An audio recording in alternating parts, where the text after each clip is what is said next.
specify that only those generating income are subject to tax. Clause 2, Honorable Speaker, is talking about the definition of software, which includes software and royalties in the definition of software under definition of royalty. To safeguard the interests of distributors in this sector, the committee decided to delete this proviso and exclude the distribution of software from this definition. Honorable Speaker, there has been a notable change in the global arena in tax administration, where governments or parliaments change tax laws to align with court decisions. I think a case in point is the 7Cs case versus KRA in Kenya, where there was the contestation of the definition of royalties to include softwares. And the most popular one globally is the case of the engineering firm in India over the definition of softwares. We appreciate that in as much as it is improvement in our jurisprudence and improvement in our laws to make law process to align with the decisions of courts, we need to be careful not to abuse the power of law legislation to negate the judgments made by our courts. Clause 4, Honorable Speaker, proposes to reduce the period for claiming deferred realized foreign exchange losses from 5 years to 3 years. The committee supports retaining the current period, allowing businesses to recover foreign exchange losses over 5 years instead of the proposed 3 years, especially during these times of uncertainties in the global market, and especially including the de-dollarization of the markets. For example, we have seen some of our global leaders backing their currencies through gold and not through, for example, the most popular used currencies such as the US dollar. Clause 6B2, Honorable Speaker, proposes to exempt reimbursement of expenses incurred for asset purchasing during official duties by public officers, which was extensively discussed with stakeholders. The committee ultimately decided to remove this amendment that aimed to exclude public officers from taxation on employment of benefits received as reimbursements for asset acquisition.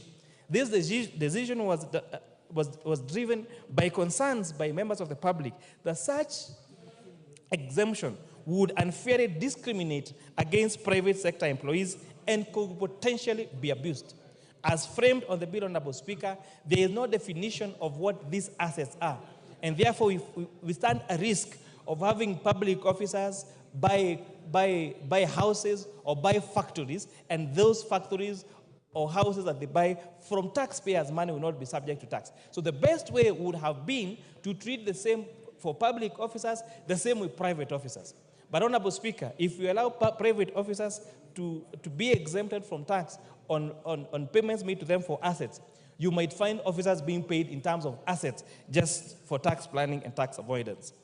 Clause 8, Honorable Speaker, proposes to repeal the digital service tax and its replacement with a significant economic presence tax at the rate of 30% on 20% deemed profit.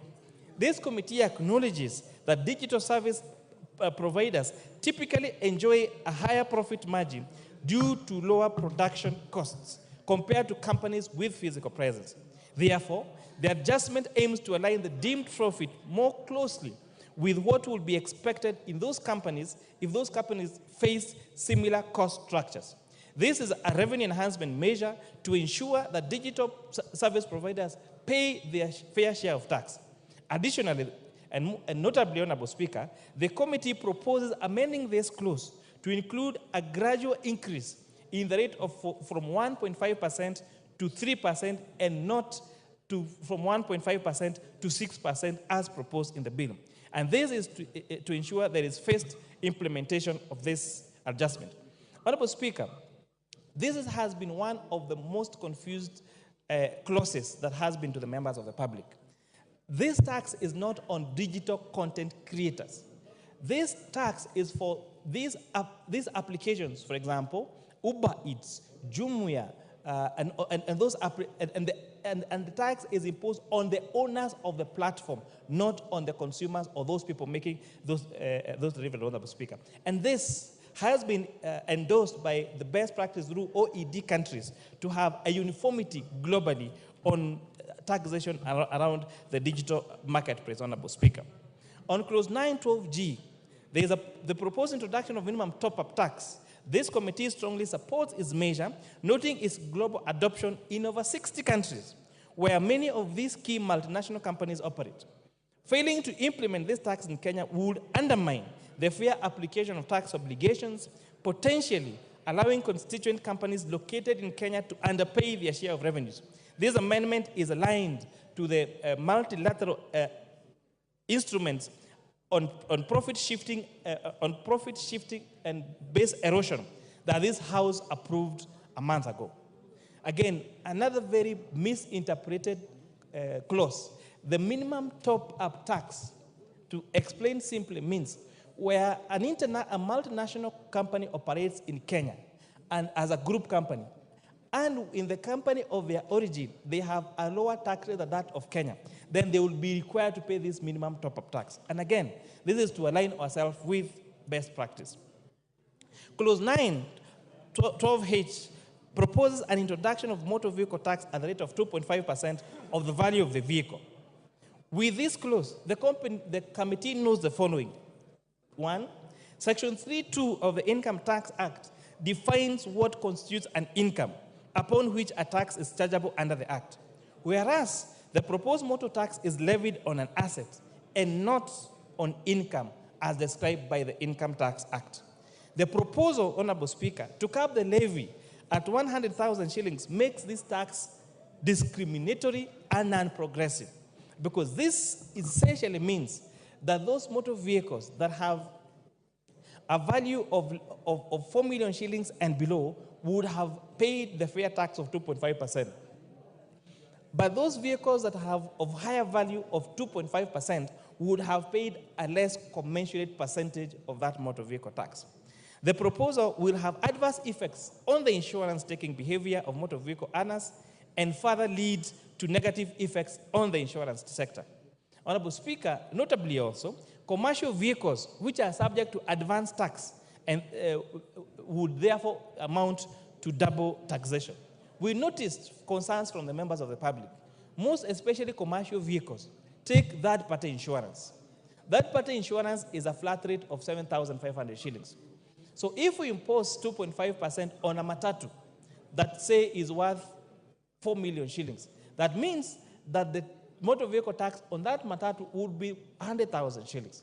And considering that most of them struggle to even raise the 7,500 shillings comprehensive insurance, then that would be quite punitive and would actually even lead to them not taking the regular insurance for their motor vehicles. From the foregoing, the committee recommends therefore the deletion of the proposed motor vehicle tax. Honorable Speaker, on clause 10, the proposal to limit the deductibility of an employee's contributions to a post-retirement medical fund to 10,000 shillings.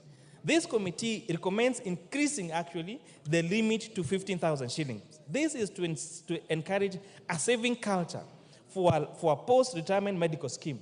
This is an improvement from our last year's amendment where we introduced the relief, and therefore we really urge this House to adopt this amendment. Honorable Speaker, you will note a concept called black tax, where the reason why majority of Kenyans, especially middle-income earning Kenyans, are struggling, one of them is because they have to support their aging parents. Some of them really contributed their many years of public service to serving the people of this country. So we are therefore providing for an incentive for them that when you are actively in service, please save for your post-retirement medical scheme. And we're saying, when you make this contribution to your post-retirement medical scheme, that contribution will be tax allowable to up to 15,000 shillings a month. And this will really help that when we grow old, the times when parents would rely on their children to support them when they are old, the times when children were seen as an investment needs to end. When someone reaches their age of 18 years, they should be allowed to drive by themselves and support themselves and the family by us during our active lives investing heavily on our retirement. This is not to mean that we don't support our parents, but just saying that let us, all of us who are working now, work hard to make sure that we put measures such as this one saving for our post-retirement medical scheme so that we do not burden our children with our medical costs when you are old and not working. Clause 12, Honorable Speaker, proposes to introduce the advance pricing agreement. This committee supports a proposal for an advance pricing agreement since it will enhance revenue determination in entities that belong to multinational groups or trade with related persons. Further, this will lead to allowing a seamless implementation of the agreements. The committee recommends enactment of regulations. And I need to emphasize this. The committee recommends Kenya Revenue Authority to enact regulations to address circumstances where KRA cancels advance payment agreements to allow the taxpayer the right to appeal, among other concerns. This proposal is also to align, Honorable Speaker, with our tax laws on international best practice and prevent profits shifting and base erosion. Clause 21D1, Clause 21DJ, Honorable Speaker. The committee endorses the bill's proposal to introduce withholding tax on interest from bonds, notes, or securities with a maturity of less than 3 years. This measure, Honorable Speaker, aims to promote long-term investment and ensure that government revenue from such payments is consistent with other forms of income. Clause 23, Honorable Speaker, proposes subjecting amateur supporting associations to taxation. This committee acknowledges that while the proposal aims to tax these associations, it recommends deleting the proposal to foster investment in the sector and to encourage the nurturing of sporting talent. This decision is intended to incentivize and support the management of youth talent through sporting activities. Honorable Speaker, we have seen, for example, the Talanta initiative. We've seen these athletic camps across the country. So this proposal to introduce taxation on this Talanta, the Talanta Hera initiative, all the athletic camps in this country, we are therefore saying, please, let us allow these sectors to drive, let us support talent, let us support our young people to make their money through talent, through these amateur supporting associations. Clause 25B1, Honorable Speaker, the committee retains the 15% preferential tax rate for the construction of 100 units of affordable housing. This incentive aims to encourage and stimulate investment in the affordable housing sector across the country. Clause 34A1, AA, and AB. The committee proposes to delete the proposed VAT on aircraft spare parts. This decision was considering that many airlines operators in the country provide maintenance and repair services to both international and domestic airlines. Implementing a tax on aircraft spare parts would increase the operational costs for airlines in Kenya, potentially undermining the country's competitiveness as a regional aviation hub. This amendment aims to support the growth in this emerging sector within our country. Clause 34, 35, Honorable Speaker. This is about the provisions under the proposed amendment on the VAT Act. The committee adhered to several guidelines, including zero rating only the most essential consumption items for household and for agricultural inputs, exempting inputs used in the manufacturing of medical services, safeguarding the financial sector by restricting VAT on services, taxing goods and services where only value is added in the production process, and exempting specific inputs to include local industries. Based on this principle, Honorable Speaker, the committee proposes to zero-rate items such as ordinary bread, unleavened bread, gluten-free bread, and inputs on raw materials for manufacturing agricultural and pest control products, agricultural pest control products themselves, and the transportation of sugarcane from farms to milling factories. And Honorable Speaker, the question has been asked, why sugarcane? Why not any other product? And I would like to tell Kenyans that out of all the agricultural products that we have in this country, the most bulky one in terms of weight is sugarcane. And therefore, the largest cost in the value addition on sugar is the transportation of sugarcane, Honorable Speaker. Additionally, the proposal is, we have proposed zero rating of locally assembled and manufactured mobile phones, among others. Honorable Speaker, this House made a decision last year to zero rate local assembly of mobile phones. As a result, we have seen institutions such as the African Device Assemblers of Kenya assembling a total of 400,000 phones every month. They have created employment for over 1,000 Kenyans. We are now, in fact, Honorable Speaker, they cannot satisfy the demand on the supply of this force in this country. We are telling Kenyans, it is possible to manufacture our things here. We do not have to import these things from other countries. We can support our manufacturing and make sure that we consume and use only those products that are locally manufactured. The committee further recommends exempting several products from VAT, including the issuance of credit and debit cards, foreign exchange transactions, sanitary towels, diapers, and services to local film agents. Clause 39, Honorable Speaker, of the bill proposes the removal of provision granting relief on excess duty to manufacturers of accessible goods and providers of internet data services. The committee recognizes that excess duty, similar to VAT, considers input and output tax for manufacturing of accessible goods. Removing, therefore, Section 14 of the excess duty would prevent manufacturers from deducting excess duty, thereby potentially raising production costs and necessarily leading to higher prices to consumers. This deletion aims to safeguard Kenyans from increased prices of essential commodities. Honorable Speaker, it is East African community practice that excess duty on inputs become a tax allowable expense to manufacturers. And the risk of passing this Section 14 as proposed in the bill would mean that we would potentially make it cheaper for someone to go and manufacture in a different country and then import into this country duty-free. And therefore, this committee was very conscious on the need to protect our manufacturers and make sure we buy Kenya and build Kenya. Clause 39 proposes the removal of the provision granting relief on excess duty on accessible goods. I have explained that. Clause 42, Honorable Speaker, addresses excess duty on goods where the committee is guided by the following principal criteria: exempting goods from locally manufactured goods, exempting products to prevent increases in consumer prices, improving the administration of excess duty for ease. Based on this principle, therefore, the committee recommends the following: exempting vegetable oils, fertilized eggs, and clinker from excess duty.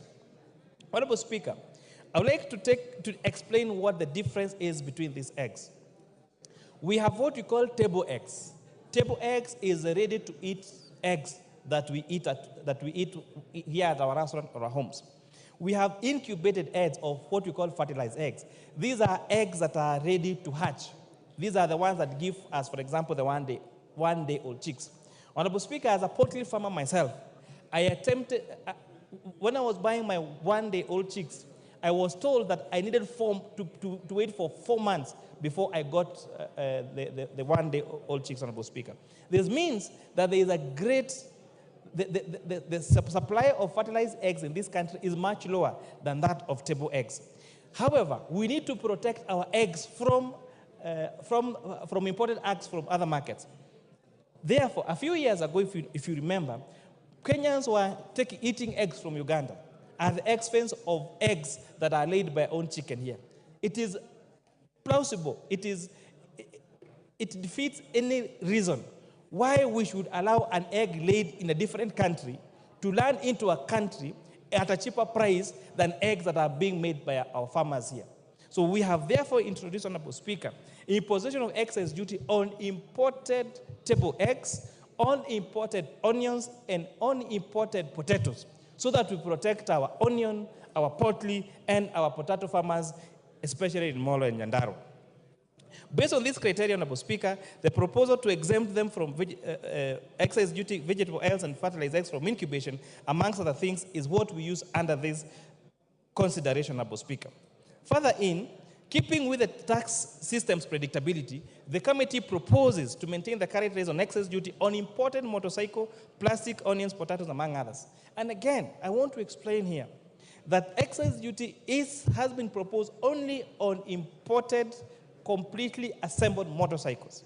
We have had local capacity of our manufacturers assembling our own motorcycles. Let us ride motorcycles that are assembled in Kenya. When we export these jobs to China, when we import these completely locally assembled goods from China, it means three things. One, we are exporting our jobs to another country. Two, we are eroding our foreign exchange. Because once we do those importation of those goods, we have to use our dollars. And that is where it took us last year with the deteriorator of our Kenya shillings going to as low as 167 shillings, Honorable Speaker. 3, we are certain of the quality of that particular product.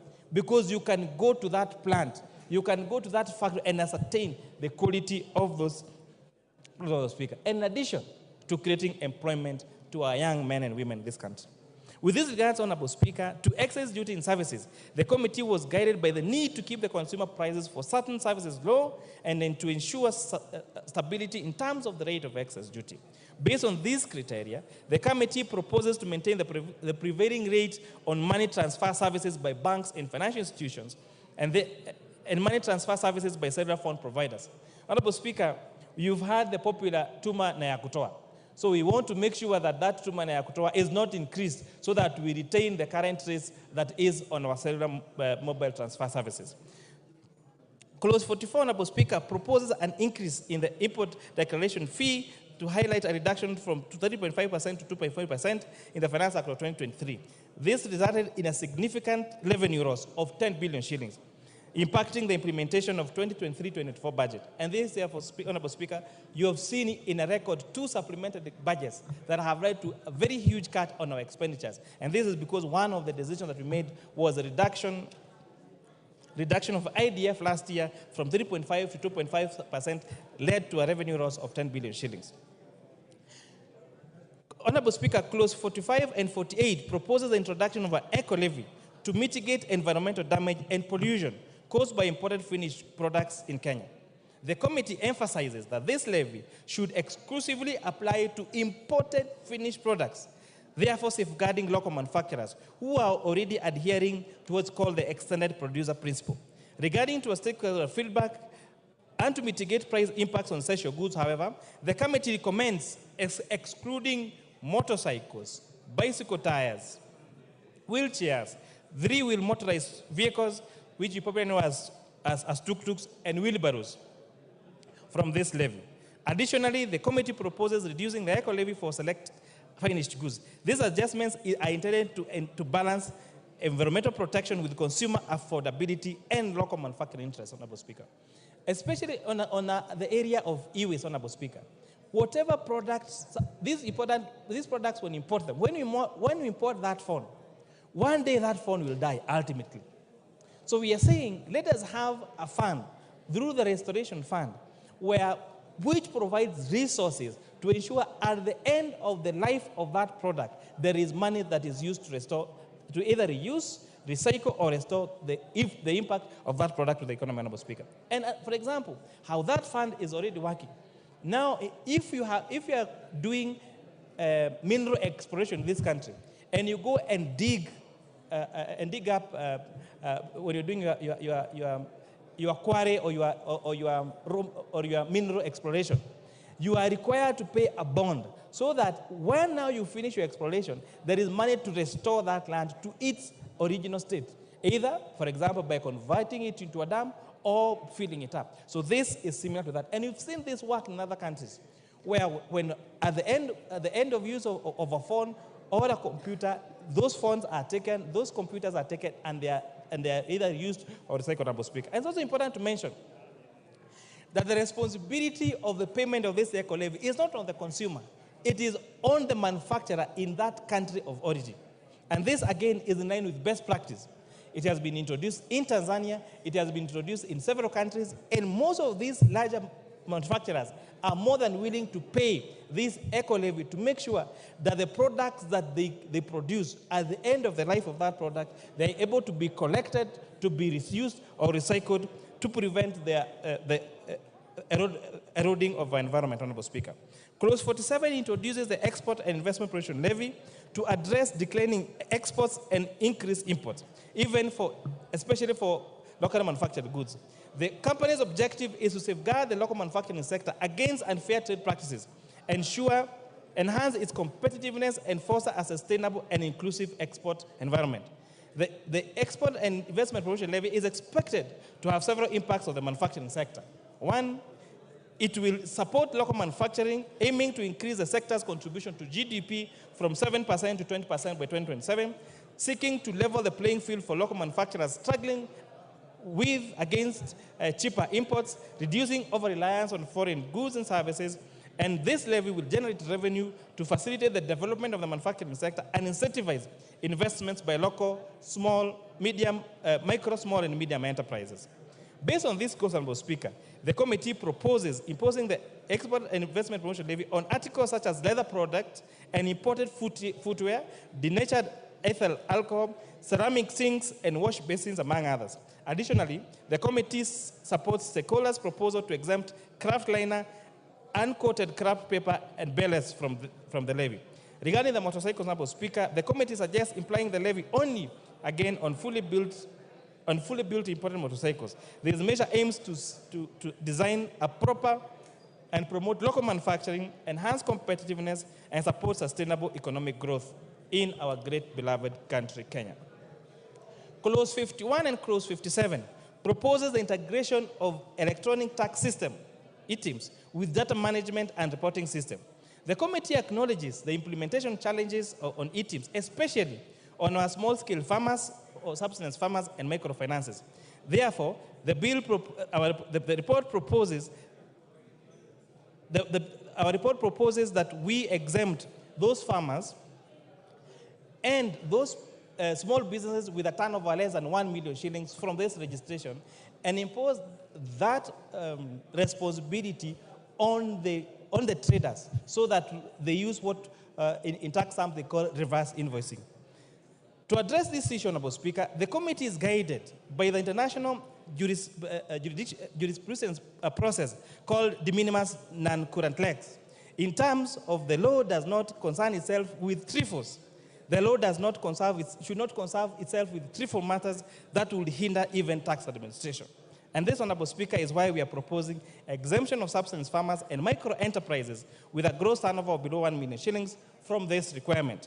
This exemption aims to facilitate their participation in the form of business transactions without the burden of electronic invoicing requirements. Furthermore, Honorable Speaker, the committee suggests to KRA to ensure guidelines on this operationalization is addressed effectively. These guidelines would provide clarity and ensure smooth implementation while supporting the integration of small-scale farmers and micro enterprises into the formal economy. Clause 56, Honorable Speaker, addresses the issue of agency notices. This is aimed to resolve ambiguities regarding their validity. The committee recognizes the necessity to provide a mechanism to lift agency notices in Kenya where taxes have been fully paid pursuant to a court order. This provision seeks to ensure clarity and fairness in tax enforcement practices, allowing the timely removal of agency notices once obligation has been met through a judicial process. By establishing clear guidelines, Honorable Speaker, for lifting agency notices under these circumstances, the proposal aims to uphold legal compliance while safeguarding Kenya's rights and maintaining the integrity of our tax administration. Clause 61 proposes the removal of restrictions that require owners of affordable housing units to obtain prior written consent from the Affordable Housing Board before selling their units. The committee supports this amendment, citing the concerns from the public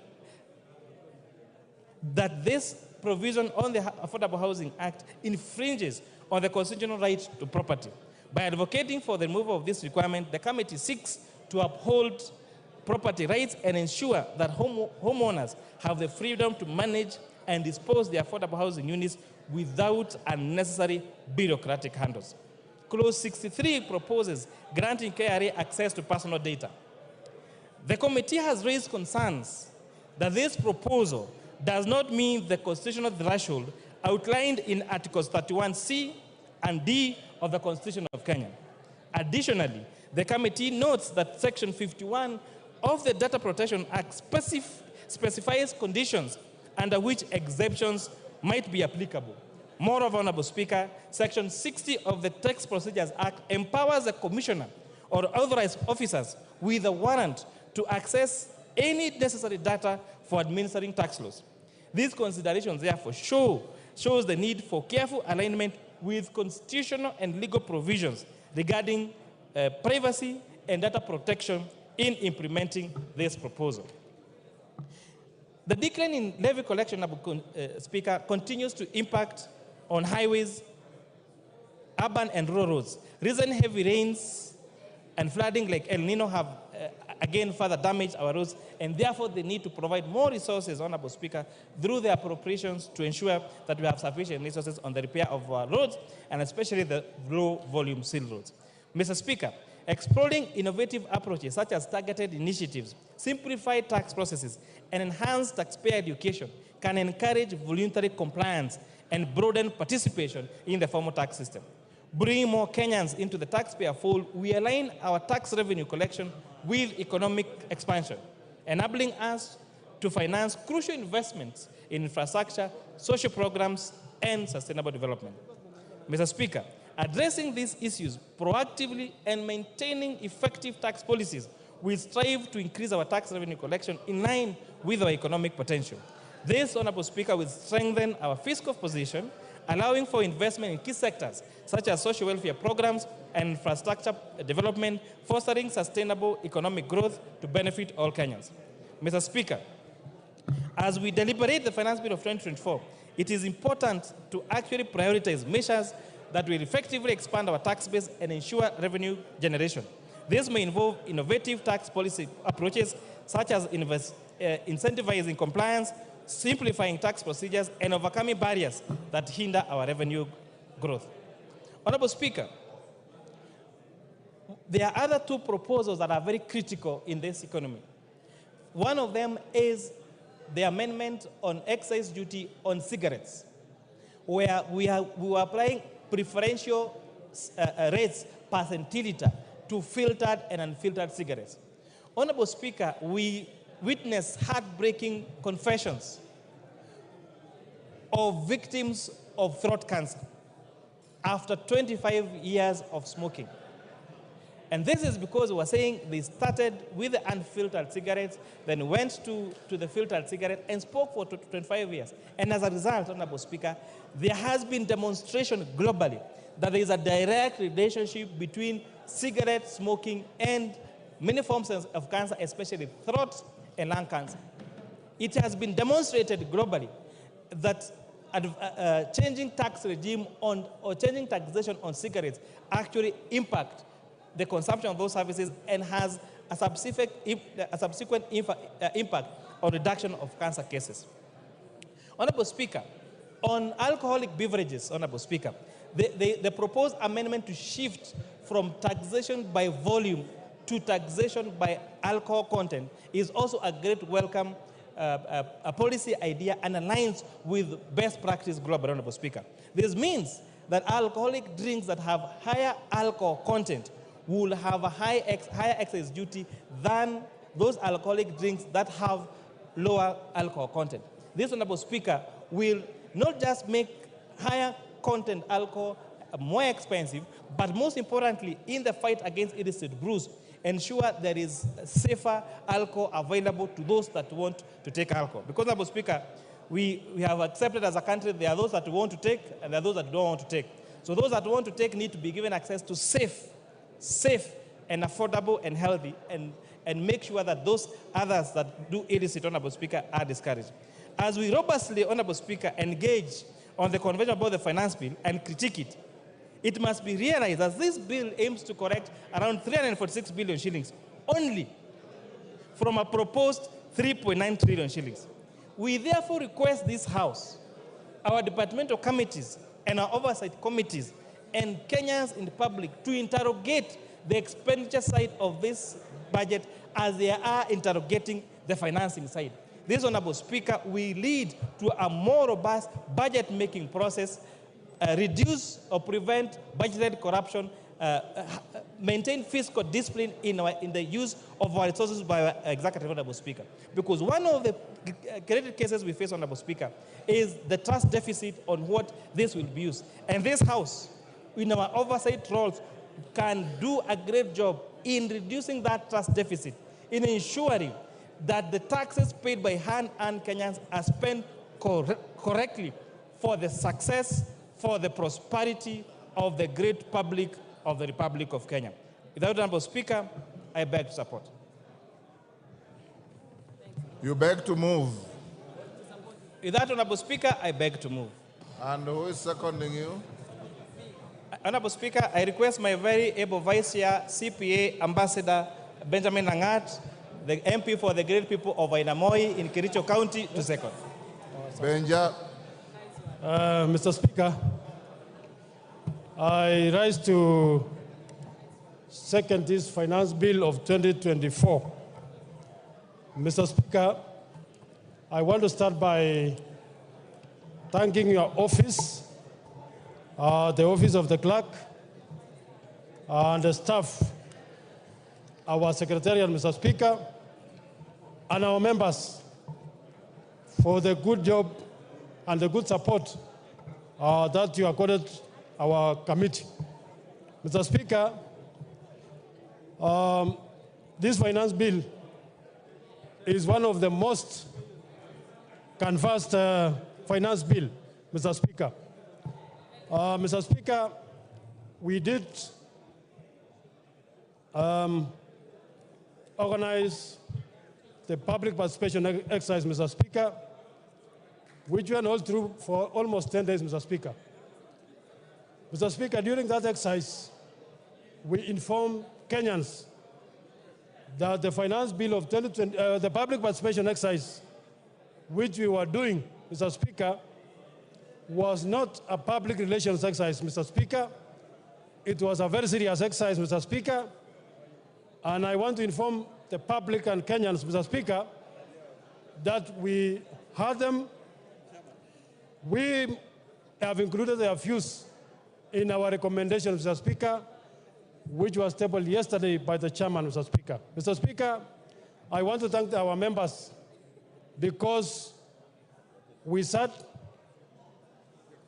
Mr. Speaker, we sat sometimes late into the night, Mr. Speaker, and I can say, Mr. Speaker, Mr. Speaker, as a committee comprising both sides of the House, Mr. Speaker, we were 99.9 unanimous, Mr. Speaker, in our deliberations, Mr. Speaker. Mr. Speaker, this House, Mr. Speaker, I want to say this House has already passed the budget estimates of 24-25, Mr. Speaker. And Mr. Speaker, any member who voted for the budget estimate of 2024, because budget estimates are funded by the finance bill of 2024. So all of us, if we have supported the budget estimate of 2024, Mr. Speaker, we should rise to the occasion and support the finance bill of 2024. Mr. Speaker, when we went to the elections, we were given the terms of reference. One of them, Mr. Speaker, is we must stop borrowing. We must stop borrowing, Mr. Speaker. And to stop borrowing, Mr. Speaker, we must be able to generate our own revenue. And therefore, Mr. Speaker, even as we talk about protecting the Kenyans, which we have done, Mr. Speaker, we must also help our country to raise revenue so that we stop the shame of borrowing, Mr. Speaker. Mr. Speaker, I want to say, as I've said, the committee listened to the public participation exercise, and we have incorporated all the negative items, Mr. Speaker, which were in the bill. We have removed all of them, Mr. Speaker. And therefore, this House should unanimously support and vote for the bill, Mr. Speaker. Mr. Speaker, I want to go to the specific issues which were mentioned in the bill. And this bill, Mr. Speaker, as I've said, Kenyans should note that the bill which was tabled in the House were proposals, Mr. Speaker.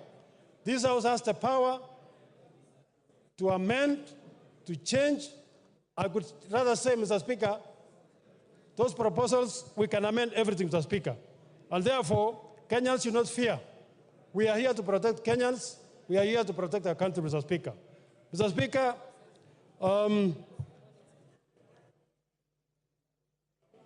I want to talk about specific clauses. Mr. Speaker, this bill proposes to amend Income Tax Act, Mr. Speaker, the VAT Act, Mr. Speaker, the Excise Duty Act, Mr. Speaker, and also the Miscellaneous Fees and Levies Act, Mr. Speaker.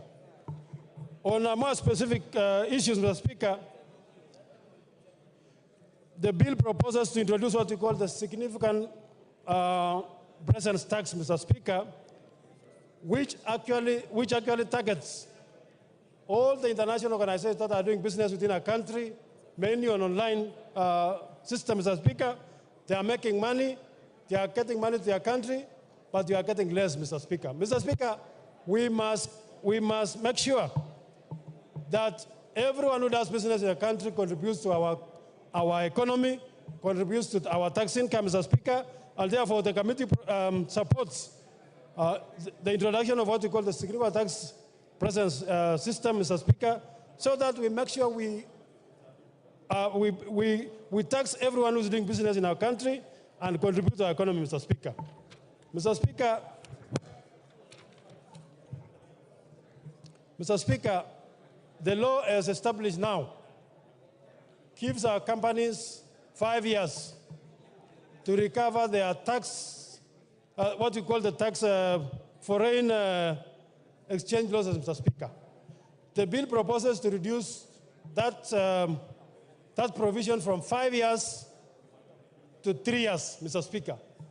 When we consider the opinions of the public, Mr. Speaker, we did agree, and we will be moving the necessary amendments that, Mr. Speaker, we must maintain the status quo, meaning that we did not agree that we should reduce it. It is good for the public, for our companies, Mr. Speaker, to be given sufficient time to recover their losses, Mr. Speaker. So, Mr. Speaker, we shall be introducing recommendations to delete that section, Mr. Speaker, which was proposing to reduce recovery of foreign losses, exchange losses, from 5 years to 3 years. Mr. Speaker, the income tax, the bill proposes to introduce what we call motor vehicle tax, Mr. Speaker. And Mr. Speaker, I want to say this was the most contested section of the bill, Mr. Speaker. Mr. Speaker, every presenter who came to the committee, they were opposed. Mr. Speaker, when we read the Income Tax Act, I think clause 3, Mr. Speaker, says income tax will be charged on income of individuals and companies, Mr. Speaker. We tried to check whether this tax called motor vehicle tax, Mr. Speaker, fits into the income tax definition, Mr. Speaker. And Mr. Speaker, our honest opinion, Mr. Speaker, was that, one, it was misplaced, because a motor vehicle tax is like it's not even an income, it's like an asset tax, Mr. Speaker. So if we tax your asset today, your car, tomorrow we'll introduce what we call land tax. Tomorrow we'll introduce what we call house tax, Mr. Speaker. And Mr. Speaker, we should remain within the law. And therefore we conclude that these taxes are not fit into the definition of income, and therefore the committee was unanimous in recommending that we must remove this tax, Mr. Speaker.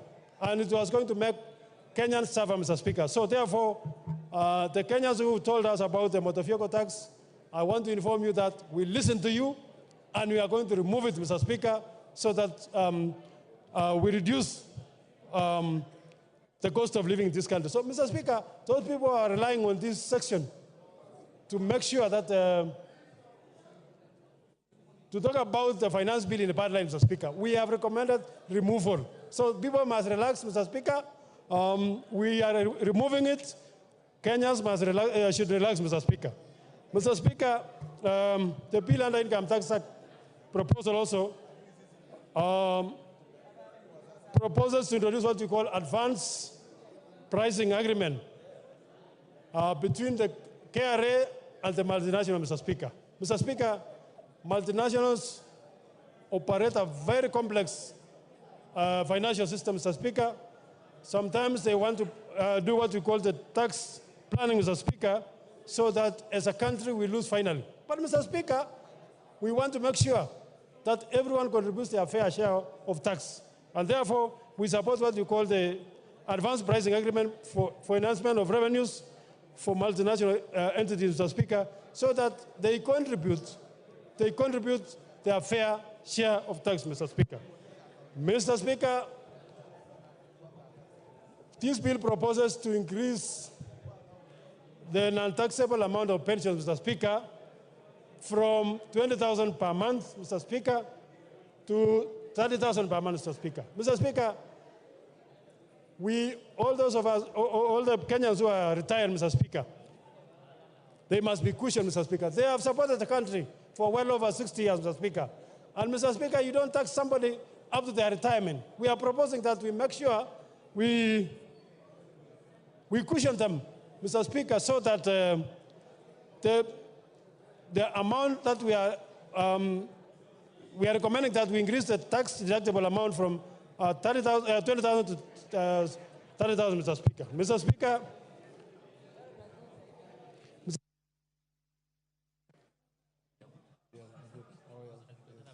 Your time is up, Benja. 1 minute to wind up. 1 minute, Mr. Speaker. Yes, I've given you 1 minute. Okay. Finish up. Mr. Speaker, on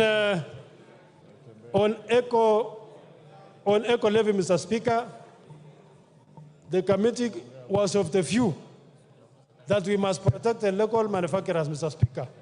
Mr. Speaker, the bill proposes to have what you call eco levy to protect the environment from both local manufacturers and imported goods, Mr. Speaker. Mr. Speaker, we were unanimous in saying that we have to support our manufacturers. We only levy the eco levy on the finished manufactured goods, Mr. Speaker. Our local manufacturers, we have what we call Mr. Speaker, our local manufacturers, Mr. Speaker, have arrangements to protect the environment which have been agreed with NEMA, Mr. Speaker. So the levy will only be on foreign finished products, and Mr. Speaker, those goods which we cannot manufacture in Kenya. Mr. Speaker, I second and I support. I ask the Honorable members, take your seats. Order, take your seats. Honorable Cheng. Honorable members, I now propose the question, which is the Finance Bill, National Assembly Bill number 30 of 2024, be now read a second time. Opio and I. Yes. Okay.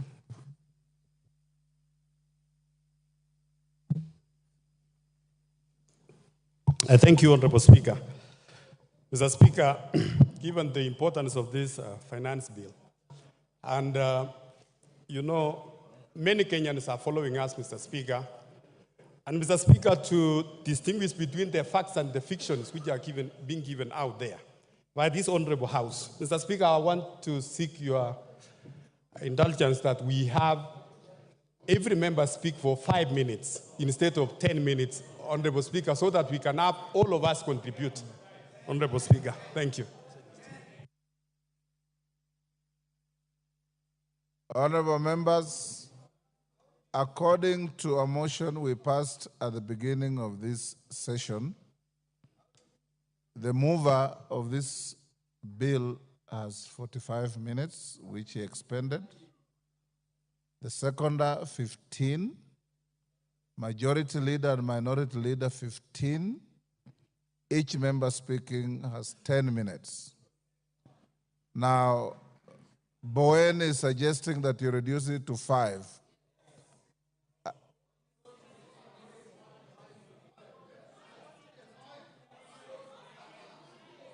Order. Is Bowen's proposal supported? Let's start with 10. Let's start with what you passed. As usual, my screen is full. Order.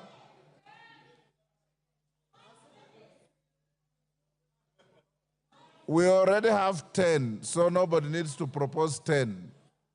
5 is what is proposing. Do we go with 5 or 10? Okay, it's not quite clear. Let's start with 10 and see how far it goes.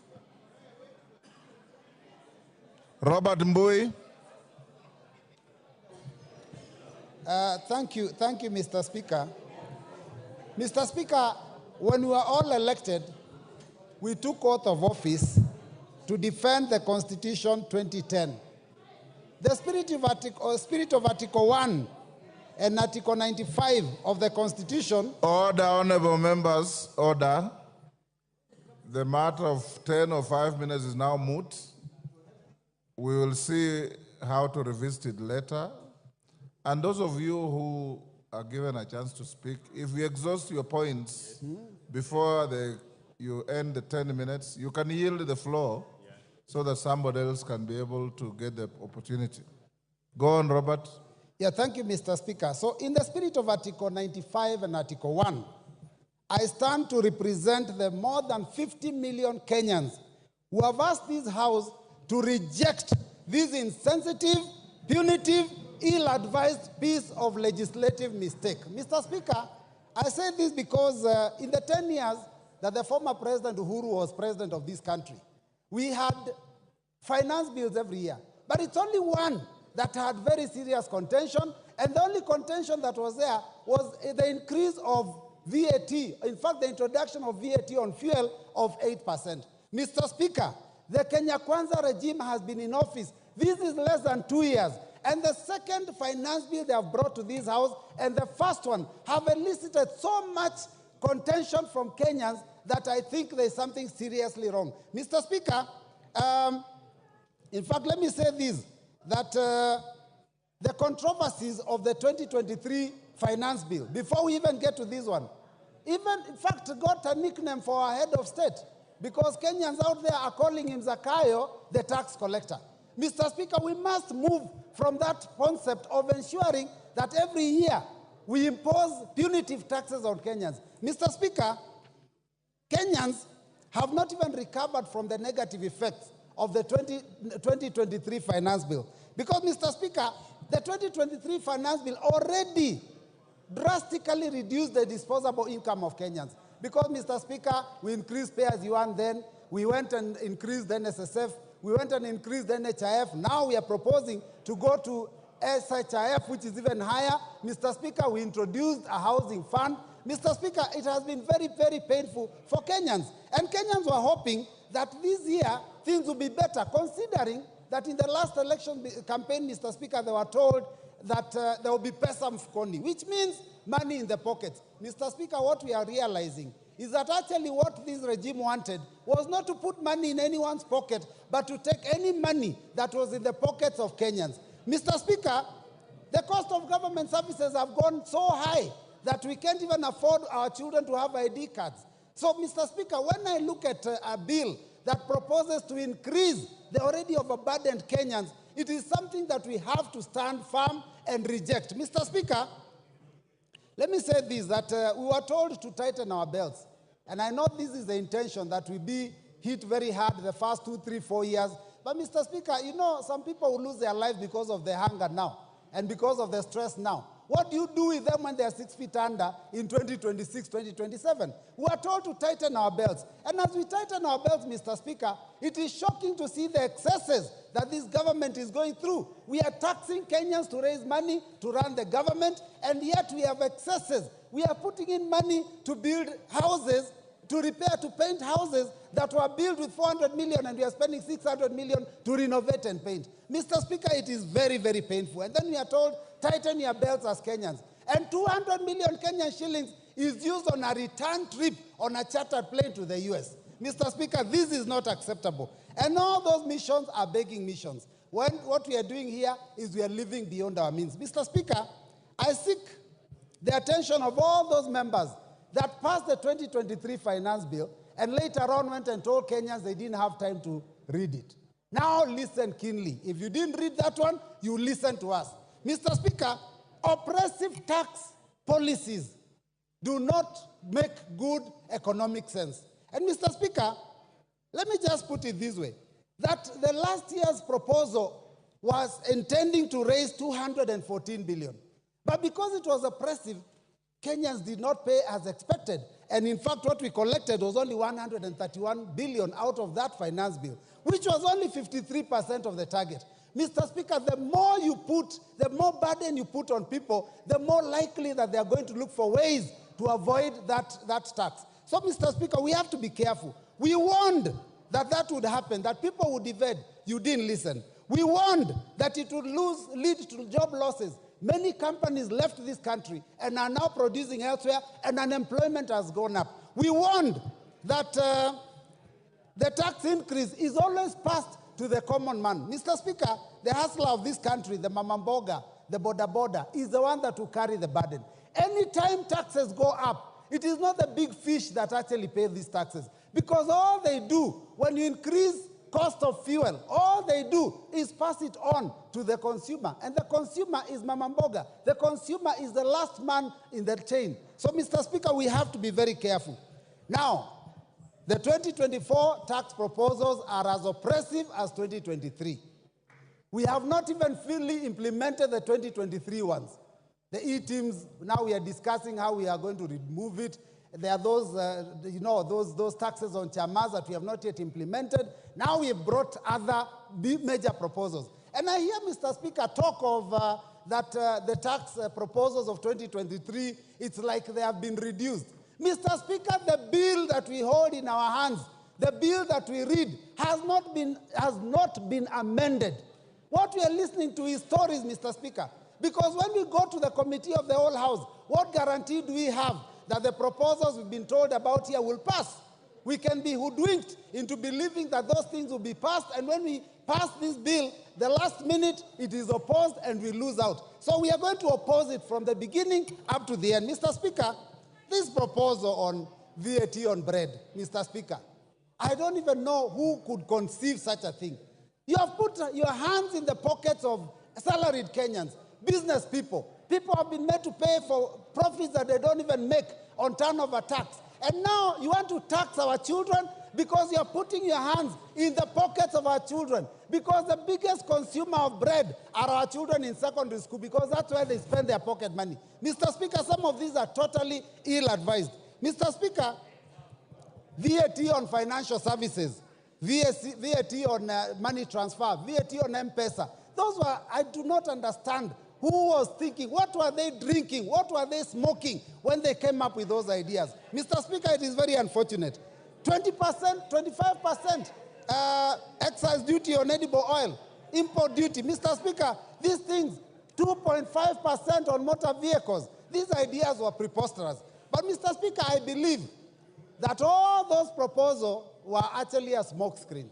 If you read the 48 laws of power, you know, smokescreen. You lead them down the wrong direction until they lose focus. What has happened is that we have concentrated on those ones that were very clear, but the real intention was to do what this committee has proposed.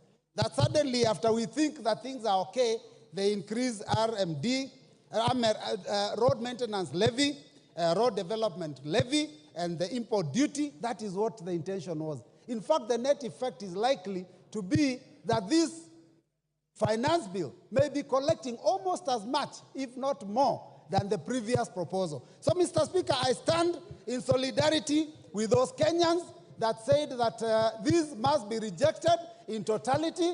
Mr. Speaker, I want to ask the Inspector General to stop interfering with Kenyans when they are exercising their democratic right of picketing, because Kenyans have a right to defend themselves. When they see the Constitution being mutilated, when they see their pockets being ravaged, when they see their children being unable to go to school, to put food on the table, they have every right to defend themselves. Inspector General, can you concentrate on defending the country and stop interfering with Kenyans? And this revolution, which is unfortunately a kindly revolution, Mr. Speaker, it is unstoppable. Because when we were in the streets, you could call Raila Amolo Odinga, you could call Stephen Kalonzo Musyoka and ask them to tell the troops to go back. Who do you call when you pass this bill? So I reject and I vote, I reject. Thank you, Mr. Speaker. Thank you. Thank you. That order, Owen Bayer.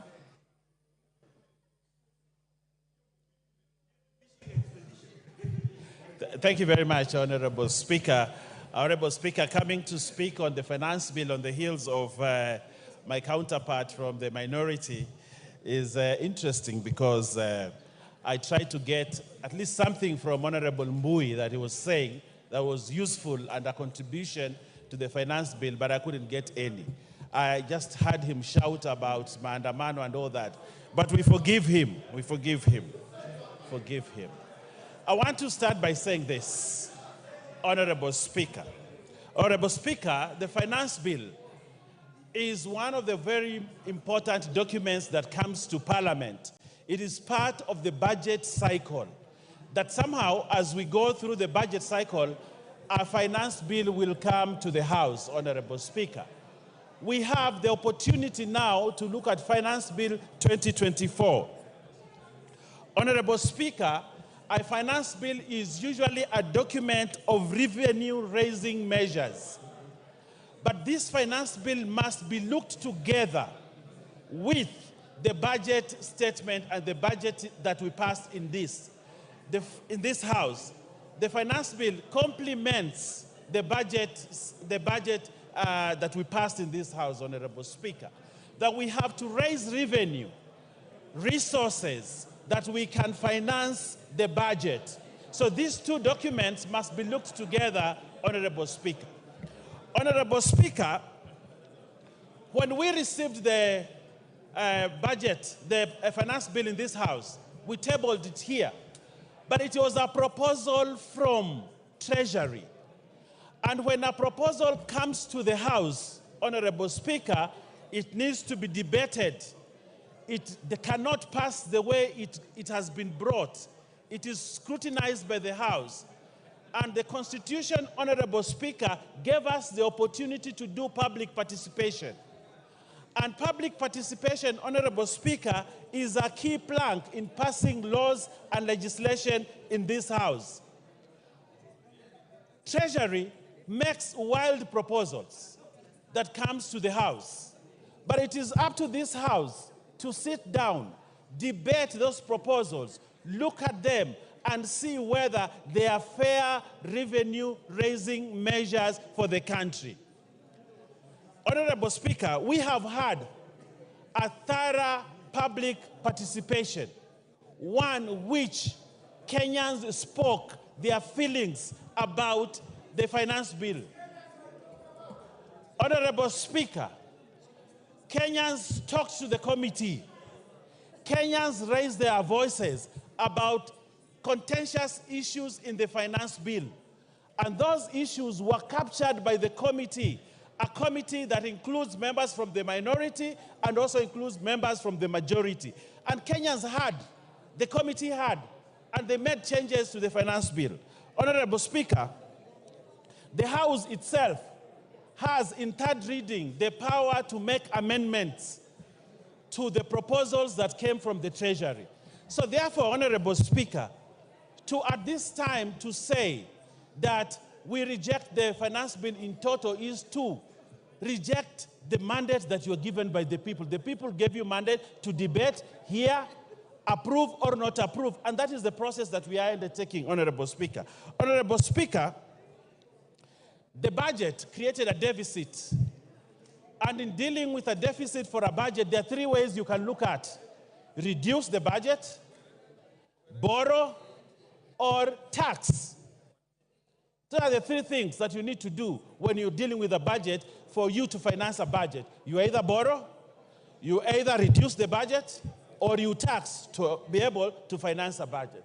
All these measures are available to this House, Honorable Speaker, to make a decision on how we go forward. But Honorable Speaker, allow me also to say, did the committee listen? Yes, the committee listened on the proposals that were brought from Treasury.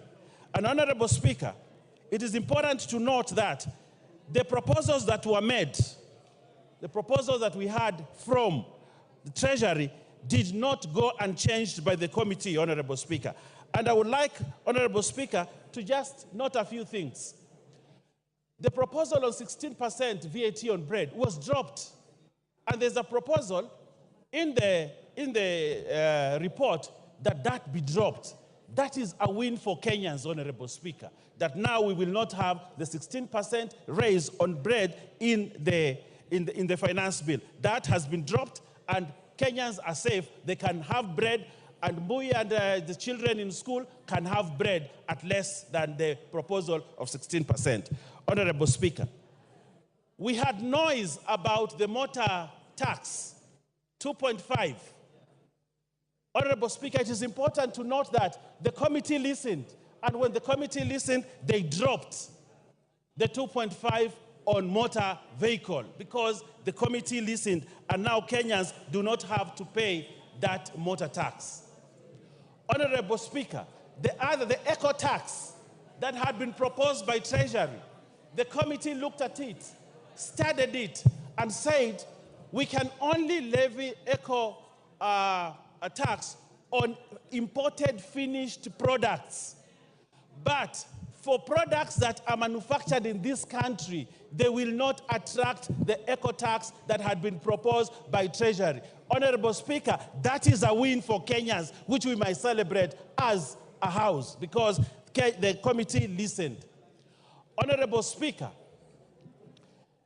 there was a lot of taxation on the payslip, and the people who had loans were even suffering. But what has this committee done in terms of those things? They have reorganized the taxation within a payslip, and now there'll be more money on people's pockets from their payslip because the committee listened, Honorable Speaker. Honorable Speaker, there are many gains in this report, not on the finance bill, but on the report of the committee, which is what will eventually go into making the Finance Act. So, Honorable Speaker, as we move forward, Honorable Speaker, and I'm sure many other people will look at the many issues that Kenyans have gained, but I also want to look at the budget, Honorable Speaker. Today, members of this House, CDF, will have more money than before because it was proposed in the budget and it is going to be financed in this finance bill, Honorable Speaker. Honorable Opio and I here celebrated the other day that political parties' money has actually been returned into the budget. And he was very ecstatic that there is money for political parties. But I asked him that question, but that money must come from somewhere. That money has to come from the finance bill, which will finance the money in the political parties. Honorable Speaker, the women. What's the point of order, Minority Leader? You know, Honorable Owen Baya was doing fairly well until he mentioned my name in respect of political parties fund. Honorable Speaker, you know, political parties fund is not a favor to anybody or to any political party. And as a matter of fact, the threshold set out in the law has not been met in this regime. And therefore, I want to ask you, Honorable Speaker, to compel Honorable Baya to withdraw those very unfortunate remarks and apologize profusely, not only to me, but to the House and Kenyans in general. Thank you. Owen. Thank you very much. It is very true that the budget has money for political parties. And that money will come from a source. And that source is the finance bill. So, Honorable Speaker, I am still within my limits of speech. Honorable Speaker, I also want to say this. We have a budget that we must finance. We have a budget that we must get money to ensure resources go to Kenyans, that services go to Kenyans, that development go to Kenyans, that we have to pay debt, the 1.0-something trillion of servicing the debt. We have to have money to do that. And one way is to raise money through the finance bill. Honorable Speaker, we have to make hard decisions for our country in order to make it forward. But if we want to be good people, Honorable Speaker, I read somewhere that if you want to be a good person, please go and sell ice cream. But if you want to be a leader, you have to be here and make hard decisions. Your time is up. Your time is up. You must make the hard decision to sit down. Honorable members, before I give the next member allow me to acknowledge 2 schools in the public gallery. Kibirisha Boys Secondary School from Bori, Meru, and Tiga High School from Mara, Tarakaniti. On your behalf and on behalf of myself, we welcome them to the House of Parliament.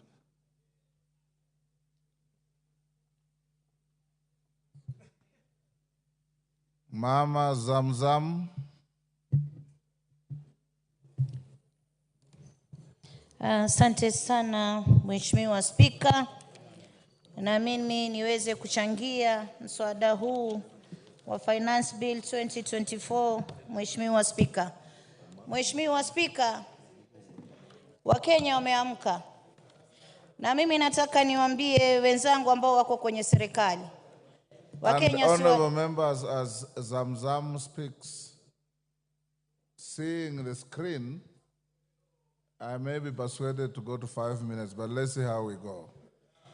Asante sana Mheshimiwa Spika. Mimi nataka niwaambie wenzangu kuwa Wakenya wameamka.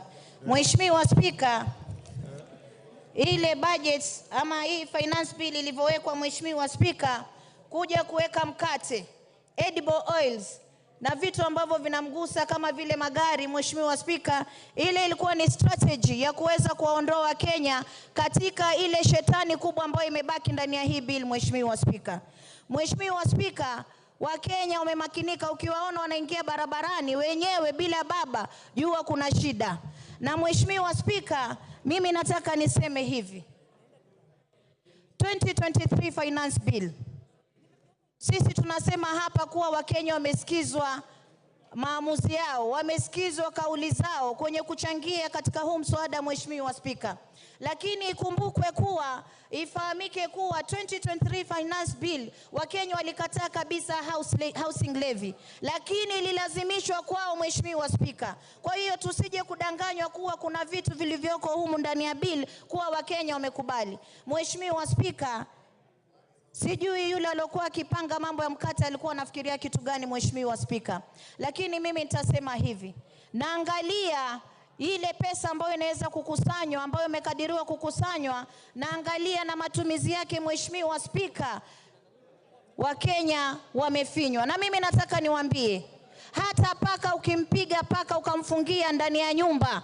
paka atakung'ata. Imefika wakati sasa Wakenya wanaanza kutufuata sisi na messages zinatumiwa mpaka rais. Mheshimiwa Spika, hii Kenya watu wameamka Mheshimiwa Spika, na mimi nataka niwaambieni, tutacheka leo, wengine wanasikia raha, wengine mmetumwa mpige yes, lakini kumbukeni hii bill ambayo mnaifanya saizi si yenu tu, itashika vizazi vijazo. Itafika wakati wewe hauko bungeni, itafika wakati wewe mtoto wako, mama yako, ndugu yako hana njia, hana uwezo, itamfinya. Kwa hiyo tukitunga sheria sisi tunaangalia sheria, tunatunga sheria ya kuweza kusaidia ama ni sheria ya kuweza kumvunja Mkenya. Mheshimiwa Spika, naangalia bajeti ambayo imewekwa katika ofisi ya rais. Mheshimiwa Spika, ukiangalia State House imewekwa karibu bilioni 8, 7.9 billion. Ukiangalia Office of the President imewekwa 4.5 billion. Ukiangalia ofisi ya naibu wa rais imewekwa 4.5 billion. Haya matumizi hayajaonyesha anaenda kufanya kitu gani Mheshimiwa Spika, wakati ambapo pesa ambazo zinakwenda kwa mwananchi unapata amewekewa pesa duni kabisa. Ukiangalia upande wa help Mheshimiwa Spika, wanaingiza na mkono huu wanatoa 16% kwa cancer patients. Sisi tunataka kupigana na saratani, kina mama wanaugua saratani, watu wa maskini ambao hawajiwezi, huu ugonjwa umewafikia. Ikiwa sisi tunaongeza mpaka kwa magonjwa, tunaongeza tuna tax ugonjwa wa Kenya, wabunge wenzangu, tunaelekeza wapi taifa hili? Pale ndani ya State House mkate peke yake na maziwa na nini, ile bilioni 13 mimi naiangalia nasema, jamani tuoneni haya.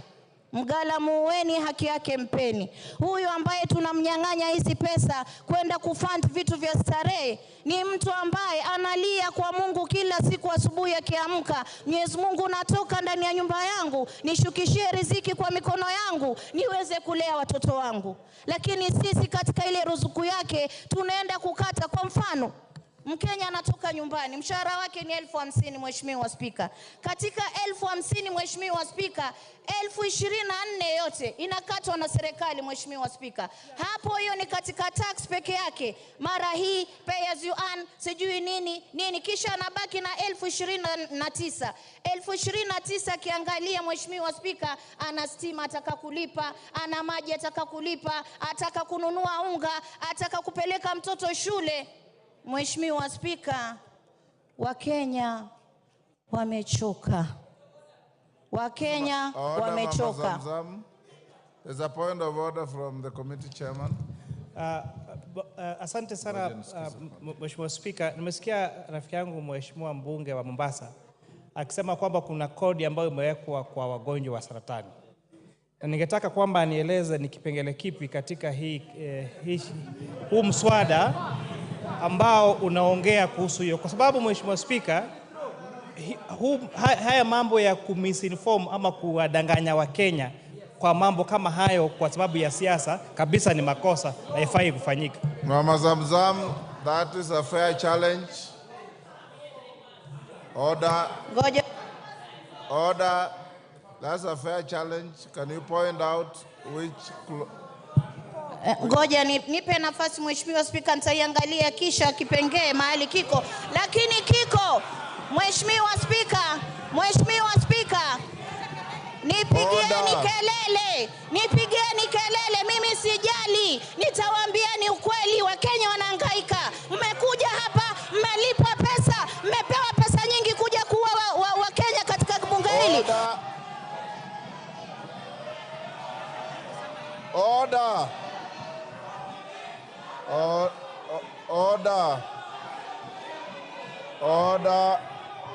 Order, honorable members, order. Order, Mama Zamzam. Order, Honorable Zamzam. Order, Honorable Zamzam. Order, KJ. Order, members.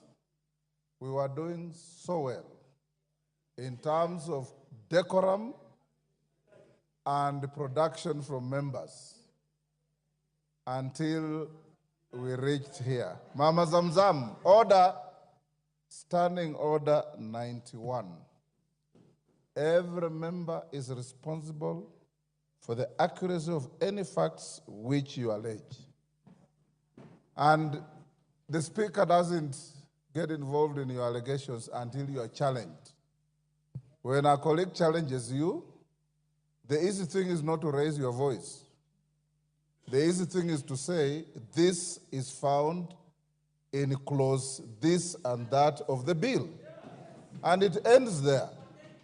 That is how you discharge your responsibility. If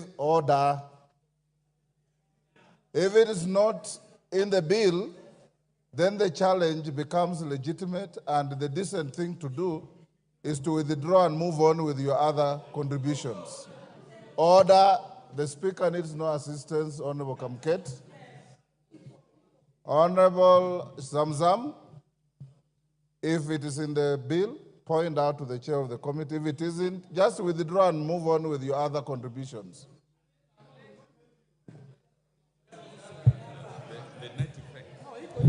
Order. We are going to have orderly debate. Mama Zamzam. Asante sana Mheshimiwa Spika.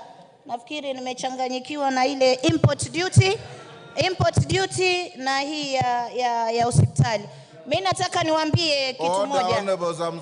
Mheshimiwa Spika, nimekubali. Kama haiko uiondoe alafu uendelee. Haiko Mheshimiwa Spika, lakini pesa ambazo wanafanya za matumizi ni nyingi. Haiko, nimekubali. Order, Mama Zamzam. Order, honorable members. Take your seat, Mama Zamzam. Order, Mama Zamzam. Order. Zams, order, order, order, order, Mama Zamzam. Mama Zamzam, order.